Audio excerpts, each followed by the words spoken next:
মাসুম এখন তোমার যাইতে হইব? হ্যাঁ হ্যাঁ, পরে যাইলে হয় না? সকালে যাও কালকে? না কাল সকাল যাব না, আমি আজকেই যাব রাত্রে ইনশাআল্লাহ। বোনরে নিয়ে যেহেতু আসছো তাইলে সকালে গেলে আমার মনে হয় সবচেয়ে বেটার হয়। আব্বা এটা কি ঠিক ওর? মানে ও এখন আসলো, মানে সন্ধ্যাকালে আসলে এখন যাওয়াটা কি ঠিক হইব?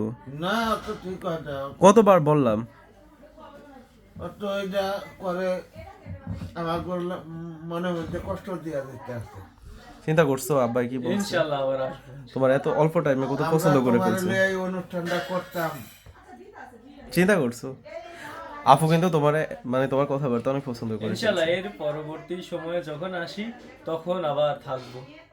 বাট আমার মনে হচ্ছে এটা ঠিক হয় না, কিন্তু থাকতে পারতো তো, রাতে গিয়ে তুমি তো এমনিও বাসায় ঘুমায় যাবে তাই না? ওই যে আমার ভার্সিটির যে কাগজপাতি আছে না, ওইগুলো নিয়ে যেতে হবে, আবার সকাল 8টা বাজে আসতে হবে, এই কারণে আমার একটু প্যারা বুঝছো?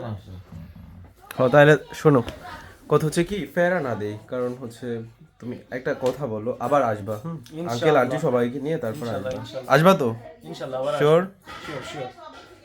ও তখন কিন্তু ওরা বললে হইবে না যে আমরা থাকি না, আমি হচ্ছে কোথায় থাকবো না, এরকম থাকি না, বা আঙ্কেল আন্টি যদি। তখন তখন আমি আসবো, সময় নিয়ে আসবো 2-3 দিনের জন্য, ঠিক আছে? এখন সিরিয়াসলি 2-3 দিনের জন্য? সিরিয়াস সিরিয়াস 2-3 দিন সিরিয়াস, কথা দিলা তো?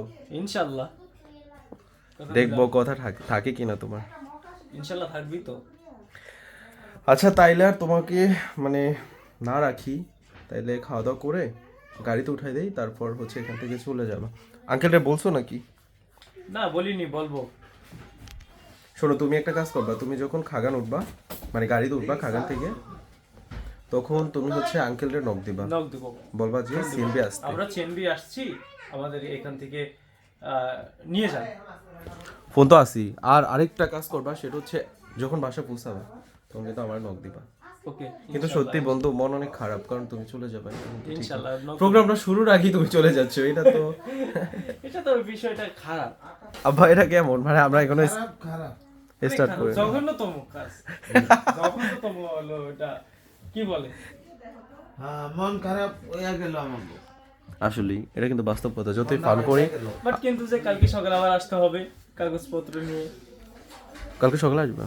হ্যাঁ কিন্তু বিশ্বাস করো, অনেস্টলি বলতেছি, মানে এত তাড়াতাড়ি যে তুমি আমার ফ্যামিলির সাথে মিশে যাবে এটা আমি বুঝতেই পারি। তুমি আচ্ছা, তুমি কি ভাবছিলে আমি আজকে আসবো?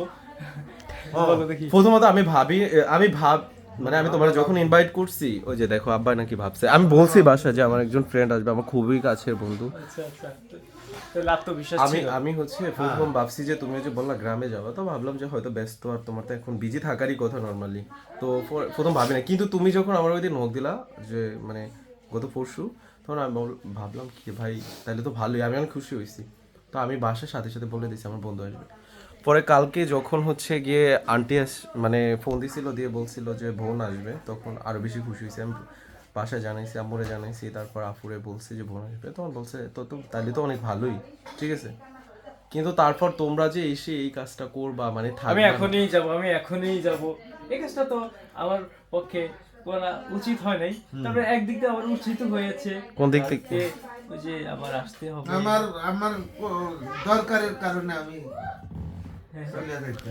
তো গাইস কি আর করবো, বন্ধু থাকবে না, এখন কি করব, যাই হোক ওকে এখন খাইয়ে দাইয়ে তারপর হচ্ছে বিদায় করে দিতে হবে।